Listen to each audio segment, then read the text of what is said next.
हरी जायसवाल लक्ष्य एकेडमी के online platform पर आप सभी का स्वागत करता हूं। तो आज हम लोग डिस्कस करेंगे टेट और सुपर टेट के इंग्लिश सब्जेक्ट के सिलेबस के बारे में। हम लोग डिस्कस करने वाले हैं कि इस सिलेबस में क्या आएगा। क्लासेस स्टार्ट करने से पहले मैं चाहता हूं कि आज मैं पूरे सिलेबस को डिस्कस कर लूं कि आप पहले अपना एक आइडिया, एक अपना प्लान बना लो कि हमको इंग्लिश के लिए क्या क्या पढ़ना है, ठीक है ना। और दूसरी बात ये, इंग्लिश का जो आपके अंदर फियर है उस फियर को निकाल दीजिए, क्योंकि मैं अब आ गया हूं आपको इंग्लिश विषय में 30 में 30 और सुपर टेट में 10 में 10 दिलाने के लिए। बस आपको करना क्या है, ये जो आज मैं सिलेबस डिस्कस करने जा रहा हूं इस पे आधारित मैं हर एक क्लास आपको ऐप के थ्रू प्रोवाइड करूंगा। आपको ऐप परचेज करना है और आपको जितनी बातें मैं पढ़ाऊं उतनी बातें पढ़ते हुए चले जाना है, ठीक है ना। मैं आपकी गारंटी लेता हूं कि टेट में जो 30 प्रश्न इंग्लिश के पूछे जाते हैं उसमें से आपको 28 प्लस 29 प्लस और 30 आउट ऑफ 30 मैं दिला के रहूंगा। और सुपर टेट में जो 10 प्रश्न पूछे जाते हैं वह भी आप बहुत ही आसानी से प्राप्त करेंगे। बस करना क्या है, आपको फोकस बनाए रखना है कि मैं क्या पढ़ा रहा हूं और उसको साथ में आपको याद करते हुए चलना है, ठीक है ना। तो चलिए थोड़ा सा सिलेबस के बारे में पहले हम लोग डिस्कस कर लेते हैं। सिलेबस के बारे में डिस्कस क्या करना है जरा देखिएगा। इंग्लिश की शुरुआत पहले जो हम लोग की पहली क्लास होगी, जब हम लोग आज तो सिलेबस डिस्कस कर रहे हैं, जो पहली क्लास होगी उस पहली क्लास में जो पहली बात हम लोग पढ़ेंगे वो पढ़ेंगे इंट्रोडक्शन ऑफ इंग्लिश, ठीक है ना, कि इंग्लिश क्या है, क्योंकि यहां से एक प्रश्न आपके पास यहां से बन सकता है, ठीक है ना। इंग्लिश क्या है, कैसी भाषा है, इसके बारे में हम लोग पहले कहां पढ़ेंगे, इंट्रोडक्शन ऑफ इंग्लिश में पढ़ेंगे। और इसके बाद हम लोग पढ़ेंगे लेटर्स से, ठीक है ना, क्योंकि पिछले बार यूपी टेट में 2016 के एग्जाम में लेटर से एक क्वेश्चन पूछा हुआ था और लगातार सीटेट में पूछा और फिर आपका सुपर टेट में भी लेटर से क्वेश्चन पूछा हुआ था। और वह प्रश्न आप सभी को पता होगा, प्रश्न था कि साउंड के अनुसार वोवेल और कंसोनेंट की संख्या कितनी होती है। अगर आपको जवाब पता है तो कमेंट करिएगा कि ठीक है ना, कि साउंड के अनुसार, ध्यान में रखिएगा कि साउंड के अनुसार वोवेल और कंसोनेंट की संख्या, number of consonant and vowel according to sound, ठीक है ना। ये आपको बताना है कमेंट में, अगर पता है तो बताइएगा। ये प्रश्न आपसे पूछा जा चुका है यूपी टेट 2016 में, ठीक है ना। सुपर टेट में भी यह प्रश्न पूछा जा चुका है। सभी लोग इसका जवाब दीजिएगा। क्या है, जब मैं लेटर्स पढ़ाऊंगा तो वहां मैं आपको समझाऊंगा कि ये है क्या, कितने हैं, कैसे बनते हैं, वो भी मैं आपको समझाऊंगा। तो लेटर में ये सारी बातें हम लोग वहां से पढ़ेंगे। लेटर के बाद हम लोग पढ़ेंगे वर्ड्स के बारे में। शब्द क्या होता है, तो आप बताओगे अक्षरों का ऐसा समूह जिसका कोई अर्थ निकले। A group of words which have some meaning is known as words. अब आपके एग्जाम में वर्ड से क्या क्या क्वेश्चन पूछेगा, तो आपके एग्जाम में वर्ड से जो प्रश्न पूछेगा वो पूछेगा one word, idioms, phrases and उसी के साथ साथ क्या पूछेगा, एंटोनिम्स एंड सिनोनिम्स। ये सारी बातें आपके जो है वर्ड से पूछेंगे। अब बात ये कि इसको हम लोग कवर कैसे करेंगे। अब ये पढ़ाना तो है नहीं, ये मुझे बताना है और आपको याद करना है। देखो 2 से 3 प्रश्न यहां से बन जाते हैं, इसलिए आप इसको इग्नोर नहीं कर सकते। वेरी इंपॉर्टेंट पोर्शन है वर्ड आपका, क्योंकि लगभग 2 से 3 नंबर आपके यहां से बनने हैं और हमारा टारगेट है 30 आउट ऑफ 30 और सुपर टेट में 10 आउट ऑफ 10। तो हम कुछ भी इग्नोर नहीं कर सकते, हर एक पॉइंट को पकड़ के चलेंगे। तो इसके लिए जो मैंने प्लान बनाया है वो ये है कि जैसे मैं नाउन पढ़ाऊंगा, है ना, क्या पढ़ाऊंगा, नाउन। तो नाउन का जो एंडिंग लेक्चर होगा, मतलब जो पहला लेक्चर होगा, उस वीडियो के अंत में, हर वीडियो के अंत में जो भी वीडियोस आपकी क्लासेस बनती जाएंगी नाउन से रिलेटेड, उसके लास्ट में मैं कभी कभी कुछ वन वर्ड्स, कुछ इडियम्स, कुछ एंटोनिम्स और कुछ सिनोनिम्स मैं डेली उसमें ऐड करता रहूंगा। और आपको 10-10, 15-15 सॉरी 20-20 आप डेली इसको लिखते रहिएगा और याद करते रहिएगा। इस प्रकार हम 3 नंबर यहाँ से कलेक्ट कर लेंगे और ये मैं ऐसा कलेक्शन आपके दूंगा कि पक्का आपके एग्जाम में वो चीज फंसना ही फंसना है, ठीक है ना। तो इस चीज के लिए बिल्कुल निश्चिंत हो जाइए, मैं बताऊंगा कि यहाँ से नंबर कैसे लेना है, ठीक है ना। तो ये 3 टॉपिक समझ में आया कि स्टार्टिंग में हमें क्या क्या पढ़ना है। एक ऑर्डर में आपको मैं सारी चीजें पढ़ाऊंगा। आज केवल सिलेबस का डिस्कशन कर रहे हैं कि आप लोग भी प्लानिंग बना लो कि पढ़ना कैसे है, ठीक है ना। चलते हैं अगले पे। अगला है आपका सेंटेंस। सेंटेंस में देखो 2 तरह के क्वेश्चंस आपके एग्जाम में बनते हैं, ठीक है ना। एक आपने देखा होगा, एक से एक कोई सेंटेंस दे देगा, कहेगा बताओ यह किस प्रकार का सेंटेंस है। प्रकार में 2 पूछते हैं, एक तो इसके टाइप से पूछता है, कितने टाइप्स के सेंटेंस होते हैं, तो आप बताओगे सेंटेंस 5 टाइप्स के होते हैं। कौन कौन से? Assertive sentence, interrogative sentence, optative sentence, ठीक है, और एक्सक्लेमेटरी सेंटेंस और इंपरेटिव सेंटेंस। ये 5 प्रकार के सेंटेंस होते हैं जिनके बारे में हम पढ़ेंगे। पिछली बार यहां से एक क्वेश्चन आपका पूछा हुआ था, है ना, पूछा हुआ था कि hurrah we won the match, hurrah we won the match, इसमें जो है या किस प्रकार का सेंटेंस है, तो आप बताएंगे या किस प्रकार का सेंटेंस है या एक्सक्लेमेटरी सेंटेंस है। एक क्वेश्चन इस प्रकार से पूछ सकता है, कैसे पहचानना है, वो सारी बातें मैं आपको बताऊंगा। इसके बाद दूसरी बात हम लोग पहुंचते हैं, सेंटेंस जो दूसरा चीज पूछता है वो पूछता है सिंपल, कंपाउंड और कॉम्प्लेक्स। ठीक है, अब सिंपल, कंपाउंड, कॉम्प्लेक्स कैसे पहचानेंगे कि वह सेंटेंस जो दिया हुआ है वह सिंपल है, कंपाउंड है कि कॉम्प्लेक्स है, क्या पहचान लेते हैं? आइए देते हैं। एक क्वेश्चन मैं आपको यहाँ पर देता हूं और जल्दी से आप कमेंट में बताएंगे कि वह सिंपल है, कंपाउंड है कि कॉम्प्लेक्स है। मैंने सेंटेंस लिखा कि taking his coat, taking his coat, he went to office, he went to office। हमने लिखा taking his coat, COAT, taking his coat, he went to office। अगर आप पहचान लेते हैं कि यह सिंपल है, कंपाउंड है कि कॉम्प्लेक्स है तो जवाब दीजिएगा, और अगर नहीं पहचान पाते तो बिल्कुल निश्चिंत रहिएगा, मैं आपको बताऊंगा कि कैसे पहचानना है सिंपल, कंपाउंड और कॉम्प्लेक्स। बिल्कुल एक लाइन का आपका ये नियम है, उस एक लाइन के नियम पे आप पहचान लोगे कि ये सेंटेंस सिंपल है, कंपाउंड है कि कॉम्प्लेक्स। फिलहाल अगर आप जानते हैं तो जवाब दीजिएगा, कमेंट में मैं आपके जवाब का वेट करूंगा, ठीक है ना। चलिए चलते हैं, अगला हम लोग देखते हैं। तो सेंटेंस में क्या पढ़ना सभी लोग समझ गए हो, ठीक है ना। सेंटेंस में क्या पढ़ना है सभी लोग समझ गए हैं। चलिए थोड़ा सा इसको और हम लोग आगे बढ़ाते हैं। तो सेंटेंस में हम लोग को क्या पढ़ना है? टाइप्स ऑफ सेंटेंस, 5 प्रकार के सेंटेंस वहां पे आपको मैं पढ़ाऊंगा। उतना पढ़ाने के बाद उसको स्ट्रक्चरल बेस पे देखेंगे, सिंपल, कंपाउंड और कॉम्प्लेक्स सेंटेंस। क्या मेरी ये बात सबको समझ में आ रही है? ठीक है ना। तो इस तरह से सेंटेंस हम लोग पढ़ के कंप्लीट करेंगे। यहां से एक प्रश्न पूछेगा और बड़े ही आसानी से कर लेंगे। सेंटेंस के बाद जो अगला हमारा चैप्टर आएगा, अब आ जाएगा यहां से parts of speech. Parts of speech से आपके क्वेश्चन बनने ही बनने हैं, लगभग हर टॉपिक से क्वेश्चन पूछ ही लेता है। तो एक एक करके हम लोग सारा टॉपिक पढ़ेंगे। हम लोग पढ़ेंगे नाउन। क्या पढ़ेंगे? नाउन। अब नाउन में क्या क्या प्रश्न बनते हैं, ठीक है ना। पहले तो मैं आपको वो बताऊंगा, पहले तो आपको सिखाऊंगा कि नाउन का इंट्रो क्या होता है, कैसे पहचानोगे कि वो नाउन है, ये भी आपको पता होना चाहिए। दूसरी चीज मैं आपको पढ़ाऊंगा टाइप्स ऑफ नाउन, है ना। क्या पढ़ाऊंगा? Types of noun. Types of noun, noun कितने प्रकार के होते हैं तो आप बताओगे सर जी नाउन 5 प्रकार के होते हैं। कितने प्रकार के होते हैं? 5 प्रकार के। कौन कौन से होते हैं? प्रॉपर, कॉमन, कलेक्टिव, मटेरियल और एब्स्ट्रैक्ट। पांचों की पहचान कैसे करते हैं इसके बारे में विस्तृत एक्सपेंड करके हम लोग कहां पढ़ेंगे? जब शुरुआत करेंगे क्लास की, ठीक है ना। नाउन के बाद जो दूसरी बात आती है वो होती है जेंडर। जेंडर से एक क्वेश्चन आपका पूछना ही पूछना है। तो पिछली बार आपका पूछा हुआ था कि बताइए कि राम का फीमेल क्या होगा, और ऑप्शन में रखा हुआ था सीता। क्या रखा हुआ था? सीता। क्या आपको पता है कि राम का फीमेल क्या होता है? अगर आपको लगता है सीता है तो आप जवाब में सीता लिखकर कमेंट करिएगा, और आपको लगता है कि राम का फीमेल कुछ और है तो आप कमेंट में बताइएगा कि राम का फीमेल क्या होगा।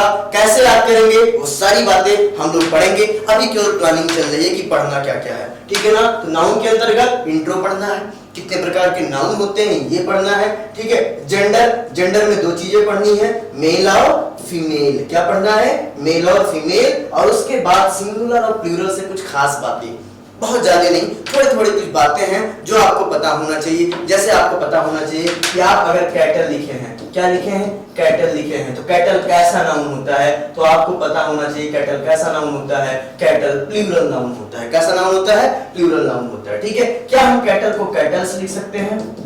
जी नहीं, कैटल्स को कैटल्स नहीं लिखा जा सकता, ठीक है ना। ये हमेशा प्लूरल होता है और इसको कैटल ही लिखा जाता है, कैटल्स नहीं लिखा जाता है। ऐसी बातें हम लोग कहां पढ़ेंगे? सिंगुलर और प्लूरल के अंतर्गत पढ़ेंगे। तो ये 4 बातें हमको कहां पढ़नी है? नाउन में पढ़नी है। क्या मेरी ये बात सबको समझ में आई? ठीक है ना। तो इस प्रकार से नाउन का चैप्टर हो जाएगा समाप्त, ठीक है। प्लानिंग बना लीजिए और अब लग जाइए यूपी टेट में। इस बार आपको अच्छे नंबर लाने हैं, और अच्छे नंबर लाने हैं तो आपको लैंग्वेज वाले सब्जेक्ट में हाई मार्क्स लाने होंगे, जो कि बहुत ही आसान होता है। बिल्कुल आप जुड़े रहिए, लक्ष्य एकेडमी के चैनल को आप सब्सक्राइब करिए, हमसे जुड़िए और अपनी सफलता सुनिश्चित करिए। चलिए, तो नाउन के बाद हम लोग क्या पढ़ेंगे? नाउन के बाद हम लोग क्या पढ़ेंगे? नाउन के बाद जाहिर सी बात है क्या आएगा? प्रोनाउन। क्या होता है pronoun? A word which is used at the place of noun is known as pronoun. सभी को पता है ये चीज। अब प्रोनाउन में क्या क्या पढ़ना है? पहली बात तो वही कि टाइप्स ऑफ प्रोनाउन पढ़ने होंगे कि प्रोनाउन कितने प्रकार का होता है, प्रोनाउन कितने प्रकार का होता है। हर एक प्रकार के बारे में पहले हम लोग डिस्कस करेंगे। Personal pronoun, interrogative pronoun, reflexive pronoun, ठीक है ना। इस तरह से हर एक प्रोनाउन के बारे में हम लोग यहाँ पर बात करेंगे, विस्तृत रूप में देखेंगे, प्रोनाउन को पूरा अच्छे से पढ़ेंगे। और उसके बाद यूज ऑफ प्रोनाउन। कुछ प्रोनाउन के यूज से क्वेश्चन आपके बनते रहते हैं, जैसे ईदर और नीदर से बार बार क्वेश्चन पूछता है, ईच से बार बार क्वेश्चन पूछता है, वन अनदर, एनी अदर, इन सब से क्वेश्चन बार बार बनते हैं। तो बिल्कुल मैं आपको हर एक पॉइंट बताऊंगा कहां पर? प्रोनाउन में। प्रोनाउन में दो चीजें पढ़नी है, types of pronoun, use of pronoun. ठीक है, तैयार है सभी लोग? चलिए, अगला चैप्टर हमारा होगा प्रोनाउन के बाद जो हम लोग पढ़ेंगे वो पढ़ेंगे इन दोनों को क्वालिफाई करने वाला शब्द। आपने नाउन पढ़ा, नाउन क्या होता है आपने जाना, आपने प्रोनाउन पढ़ा, प्रोनाउन क्या होता है ये भी आपने जाना। अब आपको अगला जो शब्द पढ़ना है, अगला जो पार्ट्स ऑफ स्पीच पढ़ना होगा वो ये पढ़ना होगा कि ये दोनों कैसे हैं। बोले तो इन दोनों को क्वालिफाई करना है।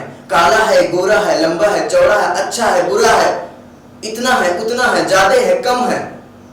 इसका मतलब इस नाउन और प्रोनाउन को हमें क्या करना है? क्वालिफाई करना है। तो इन क्वालिफाई करने वाले शब्द को हम लोग क्या कहेंगे? एडजेक्टिव्स कहेंगे। क्या कहेंगे? एडजेक्टिव्स कहेंगे। ठीक है ना। एडजेक्टिव के अंतर्गत क्या क्या पढ़ेंगे, है ना? पहले हम लोग पढ़ेंगे टाइप ऑफ एडजेक्टिव। क्या पढ़ेंगे? टाइप ऑफ एडजेक्टिव, कि आप नाउन और प्रोनाउन की विशेषता किस किस प्रकार से बता सकते हो। जैसे जो भी नाउन आया आप उसकी क्वालिटी बता सकते हो कि बहुत अच्छा है, बहुत बुरा है, मैं अच्छा पढ़ा रहा हूं, मैं अच्छा टीचर हूं, मैं बुरा टीचर हूं। तो आप मेरी विशेषता बताओगे। कैसी विशेषता बताओगे? क्वालिटी बताओगे, एडजेक्टिव। ठीक है ना, एडजेक्टिव ऑफ क्वालिटी। कितने टीचर्स पढ़ा रहे हैं? Adjective of number.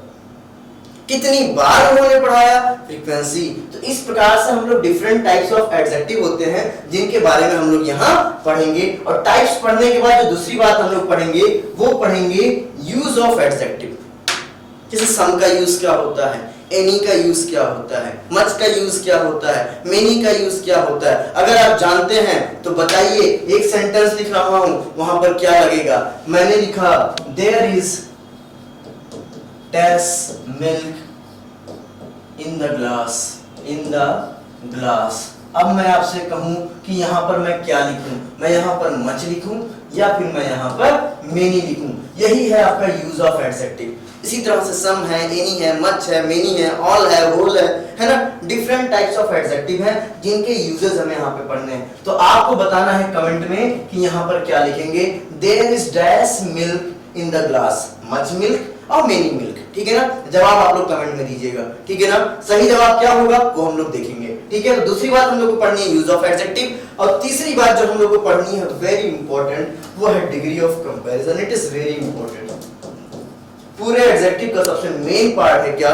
Degree of comparison. Positive degree, comparative degree, superlative degree क्या होता है, इससे क्या क्या प्रश्न बनते हैं, ये सारी बातें हम लोग कहां पढ़ेंगे? एडजेक्टिव्स के अंतर्गत पढ़ेंगे। ठीक है ना। सभी लोग समझ रहे हो एडजेक्टिव में क्या क्या पढ़ना है? टाइप्स पढ़ने हैं, यूज पढ़ने हैं और डिग्री ऑफ कंपैरिजन पढ़ना है। इतनी बातें पढ़ लेते हो तो यहां से जो भी प्रश्न आपके पूछे जाएंगे वो सारे के सारे क्या हो जाएंगे? कवर हो जाएंगे। क्या मेरी ये बात सबको समझ में आ रही है? चलिए ठीक है, आगे बढ़ते हैं। फिर एडजेक्टिव। एडजेक्टिव के बाद हम लोग पढ़ेंगे आर्टिकल। क्या पढ़ेंगे? आर्टिकल दो होते हैं, definite article, indefinite article. Definite article के अंतर्गत क्या आता है तो आप बताओगे सर डेफिनिट आर्टिकल के अंतर्गत द आता है। और इनडेफिनिट आर्टिकल के अंतर्गत क्या आता है तो आप बताओगे सर इनडेफिनिट आर्टिकल के अंतर्गत ए और एन आता है। और इन दोनों की यूज भी हमको यहाँ पे पढ़ने होंगे कि कब हमको द लगाना है, कब ए और कब एन। Very important topic. 1 से 2 प्रश्न आपके एग्जाम में यहां से बनने ही बनने हैं, फिक्स है, कंफर्म है कि 2 प्रश्न या 1 प्रश्न तो आना ही आना है, कोई काट नहीं सकता है। ठीक है ना। ये एकदम पत्थर की लकीर है। ठीक है। ये यहाँ पे बिल्कुल आपका प्रश्न यहां से बनेगा ही। ठीक है, तो आर्टिकल पढ़ने के बाद हम लोग आगे बढ़ चलेंगे, वर्ब पे पढ़ेंगे। तो क्या क्या पढ़ा हम लोगों ने? पार्ट्स ऑफ स्पीच में नाउन पढ़ा, प्रोनाउन पढ़ना है, प्रोनाउन के बाद एडजेक्टिव, एडजेक्टिव के बाद आर्टिकल, और अब बात आती है किसकी? वर्ब्स की आती है। वर्ब्स में आपको क्या क्या पढ़ना है? पहली बात, वर्ब दो प्रकार के होते हैं। कौन कौन से होते हैं? हेल्पिंग वर्ब और मेन वर्ब। कौन कौन से होते हैं? दो होते हैं, हेल्पिंग वर्ब और मेन वर्ब। इन दोनों के बारे में पहले हम पढ़ेंगे कि हेल्पिंग वर्ब क्या होता है और मेन वर्ब क्या होता है। और मेन वर्ब के ही अंतर्गत हम लोग दो बातें पढ़ेंगे, ट्रांजिटिव और इंट्रांजिटिव वर्ब, है ना। इसी को हिंदी में सकर्मक और अकर्मक क्रिया कहते हैं। ऑब्जेक्ट पे डिपेंड होता है कि कौन सा ट्रांजिटिव है और कौन सा इंट्रांजिटिव है। ये सारी बातें हम लोग कहाँ पढ़ेंगे? वर्ब्स के अंतर्गत पढ़ेंगे। यहाँ हम लोग कुछ हेल्पिंग वर्ब्स के बारे में भी पढ़ेंगे, ठीक है ना। इन सबको पढ़ने के बाद हम लोग आ जाएंगे very important topic of English, पूरे इंग्लिश का ही, not only TET, not only super TET, है ना। कोई भी एग्जाम हो, अगर वहां इंग्लिश के क्वेश्चंस आते हैं तो उसका सबसे जो मेन टॉपिक होता है वो होता है टाइम एंड टेंस। अगर आपको इंग्लिश आती है, इंग्लिश पढ़नी है, इंग्लिश जाननी है, तो इंग्लिश का एक बेस्ट टॉपिक है वो है time and tense. Very important topic है और बहुत ही अच्छे से इसको हम लोग पढ़ेंगे, ठीक है ना। एग्जाम्स के लिए तो पढ़ेंगे ही पढ़ेंगे। एग्जाम कोई भी हो, कोई भी एग्जाम आपको देना हो, इस लेवल तक की हम लोग ये टॉपिक पढ़ेंगे। टाइम एंड टेंस तीन प्रकार के होंगे, प्रेजेंट, पास्ट और फ्यूचर। मैं आपको बताऊंगा कि कैसे कोई भी वाक्य पहचानना है कि वो प्रेजेंट है, कैसे भी कोई वाक्य पहचानोगे कि वो पास्ट है, कैसे पहचानोगे कि फ्यूचर है। चलो एक टेस्ट आपका मैं ले ही लेता हूं, है ना। एक सेंटेंस में लिखता हूं, आप मुझे कमेंट में बताना कि सेंटेंस सही है कि गलत है। और साथ में मैं सेंटेंस गलत भी लिख सकता हूं, जरूरी नहीं है कि मैं सही ही लिखूं, ठीक है। मैंने जो सेंटेंस लिखा है यहाँ पे, अभी मैं जो सेंटेंस लिखने जा रहा हूं वो हो सकता है कि गलत भी हो। अगर गलत है तो सही करने के बाद ही बताओगे टेंस क्या है, और अगर सही लिखा हुआ है तो बता देना डायरेक्ट टेंस क्या है, ठीक है ना। चलो मैं सेंटेंस लिखता हूं। मैंने लिखा कि whenever she met me, whenever she met me, she gave me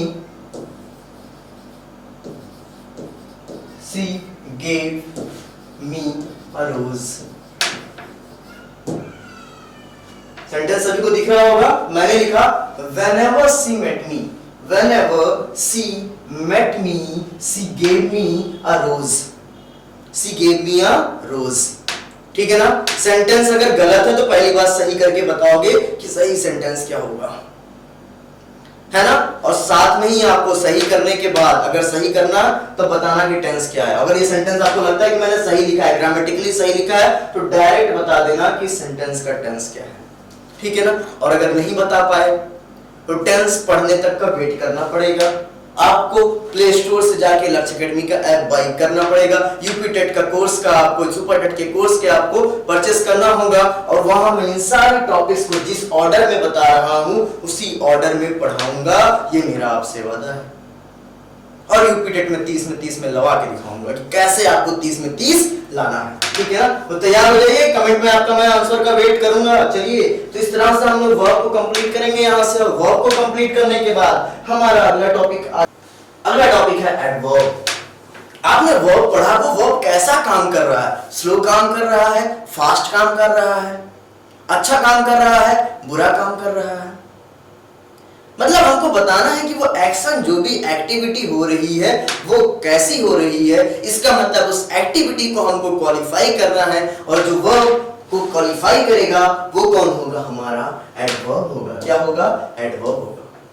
adverb में क्या पढ़ना है? अगली बात, ये तो बहुत ही आसान सी बात है। एडवर्ब में हमको जो पहली बात पढ़नी है वो पढ़नी है टाइप्स ऑफ एडवर्ब, है ना। ये कितने प्रकार के एडवर्ब होते हैं, क्या क्या होते हैं, इनको समझना होगा। और इनके समझने के बाद जो दूसरी बात हमारी निकल के आएगी वो होगा use of adverb.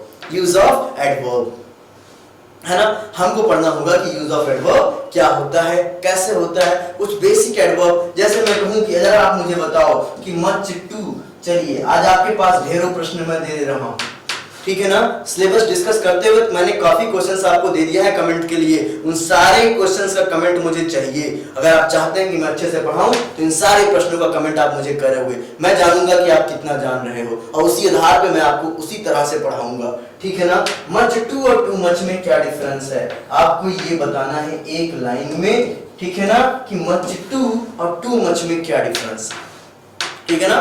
Too much और मच टू में क्या डिफरेंस है, क्या दोनों सही शब्द हैं या गलत शब्द हैं, ठीक है ना। चलिए इसका आंसर मैं वेट करूंगा कमेंट में, सभी लोग कमेंट में आंसर दीजिएगा। तो एडवर्ब में बेसिकली दो चीजें हमें पढ़ना है, types of adverb, use of adverb, ठीक है ना। इसको पढ़ने के बाद हम लोग अब यहाँ से आगे निकल चलेंगे और अब चलेंगे वाक्य को जोड़ने, है ना। हम लोगों ने एक सेंटेंस पढ़ा, एक सेंटेंस में नाउन पढ़ा, प्रोनाउन पढ़ा, है ना, वर्ब पढ़ा, वर्ब के टेंस को डिफाइन किया, नाउन प्रोनाउन कैसे होते हैं एडजेक्टिव डिफाइन किया, वो वर्ब कैसा काम कर रहा है हम लोगों ने एडवर्ब से डिफाइन किया, और साथ में नाउन प्रोनाउन पे हम लोगों ने क्या लगाया, नाउन पे क्या लगाया हम लोगों ने, आर्टिकल्स लगाया, ठीक है ना। और इनके बाद हम लोग आ गए कहां पे, कंजंक्शन पे।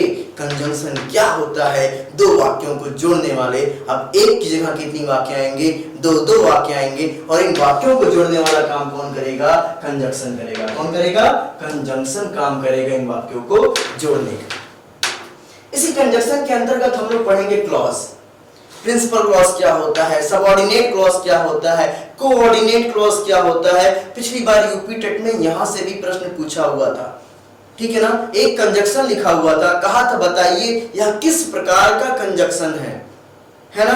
कोऑर्डिनेटिव कंजंक्शन है, प्रिंसिपल है कि आपका सबऑर्डिनेटिव है, ठीक है ना। कैसे क्लॉज को पहचानना है, बहुत ही आसान सा एक लाइन का नियम है। पहले मैं क्लॉज बताऊंगा, फिर पहचानते कैसे हैं उसके लिए बस एक लाइन आपको पढ़ना है, आप समझ जाओगे क्लॉज क्या होता है। यहां से जो प्रश्न बनता है कैसे बनता है, बहुत ही आसानी से समझोगे, एकदम निश्चिंत हो जाएगी। और जो दूसरी बात आएगी वो होगी यूज ऑफ कंजंक्शन।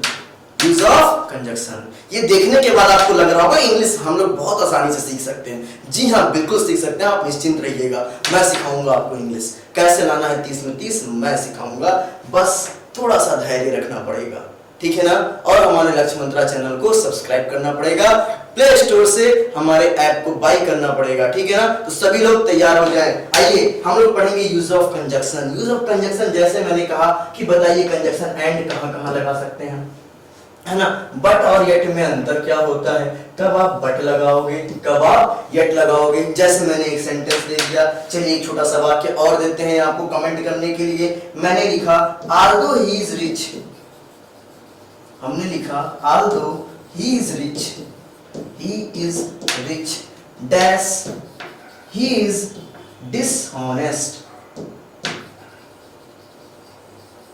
हमने क्या लिखा, Aldous he is rich dash he is dishonest, dash he is dishonest. अब आपको बताना है यहां पर हम लोग क्या लगाएंगे, बट लगाएंगे या फिर येट लगाएंगे। इस फिलअप में क्या फिल करोगे कमेंट में बताइएगा, Aldous he is rich but या येट ही इज डिसऑनेस्ट। सही जवाब क्या होगा कमेंट में बताइएगा। अगर नहीं जानते हैं तो बिल्कुल निश्चिंत रहिए, बहुत ही आसानी से आप सीख जाओगे। अगर यूज ऑफ कंजंक्शन से आपके एग्जाम में क्वेश्चन पूछे तो आप निश्चिंत रहिएगा, ये छूटेगा नहीं, ये मेरी जिम्मेदारी है। बहुत ही इंपॉर्टेंट कंजंक्शन है जिनके यूज मैं आपको बता दूंगा और एग्जाम में वहीं से प्रश्न आने हैं। ये लिख लो, लिख लो 10 रुपए के स्टैम्प पेपर लेके लिख लो कि जहां से मैं ये बताऊंगा वहीं से ये प्रश्न आपके बनने ही बनने हैं, बिल्कुल तय है, ठीक है ना। चलिए फिर हम लोग पढ़ेंगे अगला टॉपिक। कंजंक्शन में हम लोग दो चीजें पढ़ेंगे, क्या पढ़ेंगे, क्लॉजेस पढ़ेंगे और साथ में यूज ऑफ कंजंक्शन पढ़ेंगे। और इसके बाद हम लोग अगले टॉपिक पे आ जाएंगे जिसका नाम होगा प्रीपोजिशन। क्या नाम होगा, प्रीपोजिशन। Topic number 14 preposition. बहुत ही आसानी से हर एक चीज सीखेंगे। जब हम लोग ऑर्डर वाइज हर एक चीज को पढ़ेंगे ना तो हम लोग उसको लिंक करते हुए चलेंगे, और जब लिंक करते हुए चलेंगे तो चीजें बहुत ही आसानी से समझ में आएगी, ठीक है ना। तो तैयार हो जाइए, चीजें आपको आने वाली है, इंग्लिश का डर आपके अंदर से जाने वाली है। क्यों, क्योंकि आप जुड़ चुके हैं लक्ष्य एकेडमी के साथ, और लक्ष्य एकेडमी सफलता का प्रवेश द्वार है। चलिए अगला जो टॉपिक हमारा है वो क्या है, प्रीपोजिशन। क्या है, प्रीपोजिशन। प्रीपोजिशन तो एकदम आपको रटने वाले टॉपिक है। कुछ बेसिक प्रीपोजिशंस हैं, मैं आपको बता दूंगा, रट लीजिएगा, क्वेश्चंस वहां से आ जाएंगे और आप लगा के टिक चले आइएगा और 30 में 30 पा जाइएगा। कैसे, प्रीपोजिशन में क्या पढ़ना है, देयर यूजेस। जैसे कब आपको इन लगाना है, डेज और डेट के साथ। चलिए एक क्वेश्चन और आपके सामने, कमेंट में बताइएगा, ढेरों क्वेश्चंस मैं दे रहा हूं, हर क्वेश्चंस का कमेंट आपके आना चाहिए। आपको बताना है कि डेज और डेट के पहले किस प्रीपोजिशन का प्रयोग किया जाता है। डेज और डेट के पहले किस प्रीपोजिशन का प्रयोग किया जाता है, सभी लोग कमेंट में बताइएगा, ठीक है ना। लिख देता हूं मैं यहाँ पे डेज, कोई भी डे आ गया या कोई भी डेट आ गया तो आपको बताना है कि इसके पहले प्रीपोजिशन क्या लगेगा। जैसे मैंने लिखा मंडे, क्या लिखा मंडे, तो क्या लगाओगे, है ना, क्या लगाओगे, ये आपको बताना है। बता ले जाएंगे सभी लोग। चलिए मैं आपका इस क्वेश्चन के जवाब मैं कमेंट में वेट करूंगा, सभी लोग दीजिएगा। अगर नहीं दे पाइएगा तो निश्चिंत रहिए, मैं सिखा दूंगा हर एक बात। ये तो बहुत छोटी सी बात मैंने यहाँ से पूछी है, अभी ढेरों बात यहाँ से बनती है। ये बहुत सिंपल बात है। जितने क्वेश्चंस अभी तक मैंने आपसे पूछे ना, बहुत सिंपल पूछे हुए हैं। मैं देखना चाहता हूं कि इन बेसिक बातों को आपकी जानकारी है कि नहीं। अगर नहीं है तो मैं वहां से बातों को उठा के आपको पढ़ाऊंगा, ठीक है ना। इसीलिए छोटे छोटे क्वेश्चंस मैं आपसे पूछ रहा हूं। तो प्रीपोजिशन के बाद जो अगला टॉपिक हमारा होगा वो क्या होगा, वो होगा इंटरजेक्शन। पार्ट्स ऑफ स्पीच का अंतिम टॉपिक होगा इंटरजेक्शन। क्या होता है, बहुत ही आसान चीज होती है। यह जानने के लिए कि इंटरजेक्शन क्या होता है आपको वेट करना होगा, ठीक है ना। जब यहाँ पे हम लोग पहुंचेंगे तो मैं वहां पे बताऊंगा कि इंटरजेक्शन क्या होता है। बहुत सिंपल है, वेरी वेरी वेरी इजी, ठीक है। एक लाइन पढ़ना, इंटरजेक्शन समाप्त हो जाएगा, ठीक है ना। उसके बाद हम लोग आ जाएंगे वेरी इजी टॉपिक, नरेशन। एक क्वेश्चन आपके टेट में यहाँ से रखा हुआ है, चाहे टेट हो या सुपर टेट हो, एक क्वेश्चन आपके यहाँ से रखे हैं नरेशन से, एकदम तय है, ठीक है ना। नरेशन दो प्रकार के होते हैं, डायरेक्ट नरेशन, इनडायरेक्ट नरेशन। इन दोनों को मैं आपको पढ़ाऊंगा, ठीक है ना। कैसे हम लोग ट्रांसफॉर्मेशन करेंगे डायरेक्ट टू इनडायरेक्ट और इनडायरेक्ट टू डायरेक्ट, ये सारी बातें हम लोग पढ़ेंगे और बहुत ही आसान तरीके से पढ़ेंगे। ढेरों एग्जांपल्स देखेंगे सो दैट आपकी इस पे प्रैक्टिस बन जाए, ठीक है ना। चलिए ये हम लोग यहाँ पे क्यों रखे, मैं इसको शुरू में इसलिए नहीं पढ़ा रहा हूँ, सो दैट आप नाउन प्रोनाउन टेंस जब ये सारे टॉपिक्स पढ़े रहोगे ना तो मैं आपको बताऊंगा कि नरेशन वेरी सिंपल, बहुत आसान लगेगा नरेशन आपको। लेकिन अगर ये टॉपिक्स आपने पहले से नहीं पढ़ा तो जी हाँ, नरेशन आपको टफ लगेगा। नरेशन ही क्या, पूरी इंग्लिश ही टफ लगेगी अगर आप सही तरीके से नहीं पढ़ोगे। इंग्लिश को जब तक आप सही तरीके से नहीं पढ़ेंगे बिल्कुल आपको नहीं आने वाली है, because it's the foreign language. ये हमारी मदर टंग नहीं है, इसको हमको सीखनी है। हिंदी हम सीख जाते हैं, हिंदी हम लोग एक्वायर करते हैं, क्या करते हैं, एक्वायर करते हैं। और इंग्लिश को हमको लर्न करनी पड़ती है, ठीक है ना। तो लर्न करनी पड़ेगी, सीखेंगे और बड़े आसानी से सीखेंगे। एक एक करके हर एक चैप्टर को हम लोग सीखेंगे, बिल्कुल निश्चिंत हो जाइए। और नरेशन के बाद वेरी इंपॉर्टेंट टॉपिक वो है वॉइस। एक प्रश्न सुपर टेट और टेट में यहाँ से पूछे जाने हैं, ये एकदम तय है। एक्टिव वॉइस, पैसिव वॉइस, बहुत ही आसान होगा अगर आपको टेंस का ज्ञान है। अगर आपको टेंस की नॉलेज है कि टेंस आप पहचान लेते हो, आपको वर्ब्स की फॉर्म पते हैं कि वर्ब्स के फॉर्म क्या क्या है, ठीक है ना। जितने भी वर्ब हैं उनके जो फोर्थ फॉर्म, फिफ्थ फॉर्म होते हैं, थर्ड फॉर्म होते हैं, उस सारे फॉर्म्स अगर आपको जानकारी है तो आप निश्चिंत हो जाइए। वॉइस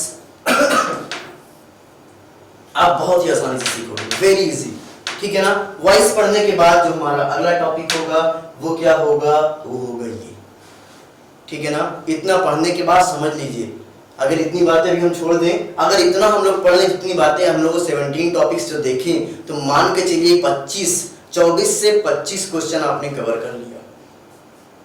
कितने क्वेश्चंस, 24 से 25, बचे 5 क्वेश्चन में ये सारे टॉपिक आपके आते हैं। जैसे फिगर ऑफ स्पीच, क्या आता है, figure of speech. Figure of speech आपके जो भी है, क्या क्या है, पर्सोनिफिकेशन है, सिमिली है, हाइपरबोल है।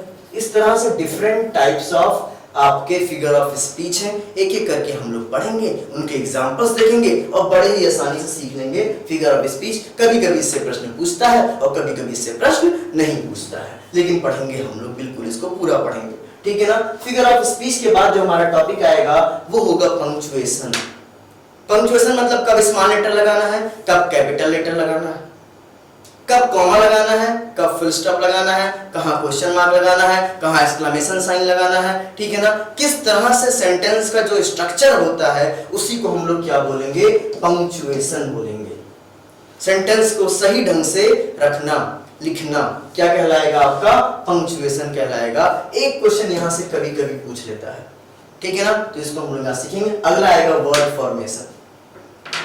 वर्ड फॉर्मेशन में पिछली बार आपने क्वेश्चन देखा होगा, लिखा हुआ था ग्रो। ग्रो में क्या जोड़ दें कि वो नाउन बन जाएगा। अगला क्वेश्चन ये आपके लिए है, कमेंट करके बताइएगा ग्रो में क्या जोड़ दिया जाए कि वह नाउन बन जाएगा। ठीक है ना, ग्रो में क्या जोड़ दिया जाए कि वह नाउन बन जाएगा। ठीक है ना। तो वर्ड्स के अंतर्गत ही, इस वर्ड फॉर्मेशन के अंतर्गत ही हम लोग प्रीफिक्स और सफिक्स भी पढ़ लेंगे। क्या पढ़ लेंगे? प्रीफिक्स और सफिक्स। तो सवाल है कि ग्रो में क्या जोड़ा जाए कि वह नाउन बन जाएगा। ठीक है ना। जवाब दीजिएगा कमेंट बॉक्स में, आपके जवाब का मैं वेट करूंगा कि इसका आंसर आप क्या देने वाले हैं। ठीक है ना। और इस वर्ड फॉर्मेशन के बाद जो अंतिम टॉपिक हम लोग पढ़ेंगे वो होगा अनसीन पैसेज। इसमें पढ़ना नहीं है, इसमें बस मुझे प्रैक्टिस कराना है और बताना है कि इसके क्वेश्चंस कैसे करते हैं। अनसीन पैसेज तो आप लोग बचपन से ही करते हुए आए हो। ठीक है ना। तो यहां से मैं कुछ प्रैक्टिस करा दूंगा। चलिए, तो ये सारी बातें समाप्त होती है यहाँ पे, इतना हमको पढ़ना है। अब इसके बाद एक बहुत ही महत्वपूर्ण बात, स्क्रीन पे कुछ लाइनें लिखी हुई हैं, वेरी इंपॉर्टेंट। अगर ये नहीं किया तो जितना भी पढ़ा है सब बेकार हो जाएगा। ठीक है। क्या लाइनें हैं, आइए इन लाइनों को समझते हैं। ये लाइनें क्यों लिखी है, क्यों लिखा है, ये मैं आपको इस लाइन पे खत्म करने के बाद बताता हूँ कि इसके पीछे का प्लान मेरा क्या है। इसके पीछे का प्लान क्या है वो मैं आपको बताता हूँ। पहले हर एक लाइन का मतलब थोड़ा सा समझ लेते हैं। ठीक है ना। क्या लिखा मैंने, आपने हमेशा सुना हुआ है, practice makes a man perfect. Practice makes a man perfect. जी हाँ, मैं बात करने वाला हूँ प्रैक्टिस की। इतना सारी बातें पढ़ने के बाद अगर आपने प्रैक्टिस नहीं किया ना तो ये सारी बातें आपको भूल जाएगी, कुछ भी नहीं आएगा। एक नंबर 30 में 30 क्या, 30 में 3 भी नहीं पाओगे अगर आपने प्रैक्टिस नहीं किया मेरे साथ। ठीक है ना। तो मैंने क्या कहा, practice makes a man perfect. जी हाँ, ये बात 102% सत्य है कि practice makes a man perfect. Without practice you can't do anything, you can't do anything. मैंने लिखा knowledge is of no value, किसी काम का नहीं है unless you put into practice. ज्ञान लेकर करोगे क्या जब उसको कभी प्रैक्टिस करोगे ही नहीं। मान लो तुमने कंप्यूटर बनाना सीख लिया, क्या सीख लिया, कंप्यूटर बनाना सीख लिया, और तुमने 10 साल तक कभी एक कंप्यूटर नहीं बनाया, और 10 साल बाद में तुमको एक कंप्यूटर, भैया इसको बना दो, बना पाओगे? सब भूल जाएगा। कोई भी चीज हो, जब तक आप उसको प्रैक्टिस में नहीं लाते हो वो चीजें भूल जाती हैं।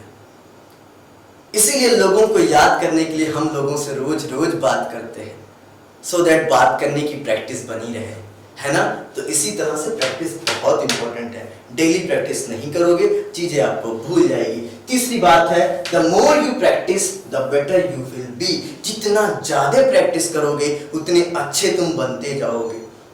अगर तुमने 5 सेट लगाया है तो तुम्हारी नॉलेज थोड़ी अच्छी है, तुमने 10 लगाया वो और अच्छी हो जाएगी।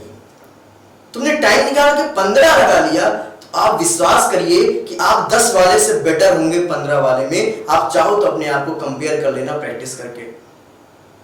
आप जब 5 सेट लगाओगे तब अपनी नॉलेज देखना, जब आप 10 सेट कंप्लीट करोगे तब अपनी नॉलेज देखना, जब आप 15 सेट कंप्लीट करोगे तब अपनी नॉलेज देना, जब तुम 50 सेट प्रैक्टिस करोगे तब तुम अपनी नॉलेज देखना, और खुद ही देख लेना कि तुम बेटर कब हो। ठीक है ना। इसीलिए लाइन क्या कही गई, the more you practice the better you will be. जितना प्रैक्टिस करते जाओगे अच्छे बनते जाओगे। मैं चाहता तो ये बात एक लाइन पे ही खत्म कर देता कि practice makes a man perfect, तो आपको बात बड़ी छोटी लगती, इसलिए मैं 4-5 लाइनों में कह रहा हूं कि भैया practice makes a man perfect. Miss नहीं करना इसको अगर मिस किया तो सब कुछ मिस कर दिया। अगली बात से आप इसको समझेंगे, लिखा हुआ है if you don't practice you don't deserve the win.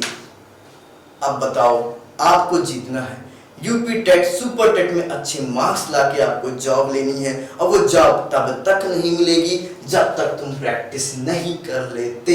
इसीलिए लिखा क्या मैंने, if you don't practice you don't deserve the win. Win नहीं मिलेगा, सफलता नहीं मिलेगी, याद रखिएगा, वेरी इंपॉर्टेंट। अंतिम लाइन के साथ मैं इसको खत्म करूंगा कि प्रैक्टिस मिनिमाइज द रिस्क। ये कहने का मतलब क्या, एग्जाम में क्वेश्चन आए और आप अक्सर देखते हो कि यार मिस हो गया, इस क्वेश्चन का आंसर मुझे पता था लेकिन गलती से गलत लग गया। क्यों वो गलती से गलती हुई? क्योंकि आपने प्रैक्टिस कम की हुई थी या प्रैक्टिस नहीं की हुई थी। प्रैक्टिस किए होते तो रिस्क मिनिमाइज हो जाता है। ये आप सबके साथ हुआ होगा, कई बार आपने देखा होगा, अरे यार ये तो मुझे आते हुए छूट गया, भैया आ रहा था तो छूट कैसे गया? इसके मतलब आपके अंदर प्रैक्टिस की कमी थी। तो प्रैक्टिस मिनिमाइज द रिस्क, ठीक है ना। तो अब इन सब बातों को देखने के बाद मन में ये आपके उठ रहा होगा कि सर प्रैक्टिस कैसे करेंगे, जरा इसको भी बता दीजिए। अगर प्रैक्टिस इतनी इंपॉर्टेंट है तो जितना आप सिलेबस पढ़ने में टाइम दोगे उतना ही टाइम आपको प्रैक्टिस में भी देना है। तो जी हाँ, साथ में ही मैं आपको कम से कम 30 प्रैक्टिस सेट प्रोवाइड करने वाला हूं। वेरी इंपॉर्टेंट, इस कोर्स की सबसे मेन बात कि मैं आपको 30 प्रैक्टिस सेट, 30 क्वेश्चन और 30 प्रैक्टिस सेट मैं आपको प्रोवाइड करने वाला हूं इंग्लिश का। इस 30 सेट को लगाने ऑनलाइन मिलेगा, ये प्रैक्टिस सेट कहां मिलेगा, एक सवाल आपके मन में हो रहा होगा। तो प्ले स्टोर से जब जाइएगा, लक्ष्य अकेडमी का ऐप वहां से आप डाउनलोड करेंगे, वहां से आप यूपी टेट और सुपर टेट के कोर्स को बाई करोगे तो उस कोर्स में आपको ये सारे प्रैक्टिस सेट मिल जाएंगे, ऑनलाइन मिलेंगे, ठीक है ना। ऑनलाइन आप इन सबको सॉल्व करोगे और इसका वीडियो सॉल्यूशन मैं आपको प्रोवाइड करूंगा, नॉट ओनली आंसर्स। हर एक प्रैक्टिस सेट को मैं एक्सप्लेन करके बताऊंगा कि उसका आंसर क्या होना है और क्यों होना है और कैसे होना है। इससे आप परफेक्ट बन जाओगे। क्या बन जाओगे? परफेक्ट बन जाओगे। तो ये हम लोग ऐप के थ्रू देखेंगे, ठीक है ना। तो आई होप पूरी प्लान आपको समझ में आ गई है ना, ये 30 नंबर कैसे लाना है। 30 क्या, अब अंग्रेजी में इतना पढ़ने के बाद आपसे 300 नंबर का क्वेश्चन पूछे तो मैं पूरा विश्वास करता हूं कि आप 300 नंबर में 300 लाके दिखा दोगे। हाँ, लेकिन जिस तरह से मैंने बताया है उस तरह से एक एक बातों को हम लोग को पढ़ना होगा। तो जरा बताइएगा, क्या आप तैयार हैं? सभी लोग कमेंट में करिएगा, सभी लोग कमेंट करिएगा कि क्या आप लोग तैयार हैं। अगर तैयार हैं तो यस लिखकर कमेंट करें सभी लोग। कम ऑन फास्ट, क्या आप तैयार हैं? बिल्कुल, मैं तैयार हूं, आप भी तैयार हो जाइए। लक्ष्य अकेडमी के साथ जुड़िए और अपनी सफलता सुनिश्चित करिए। Have a good day, take care.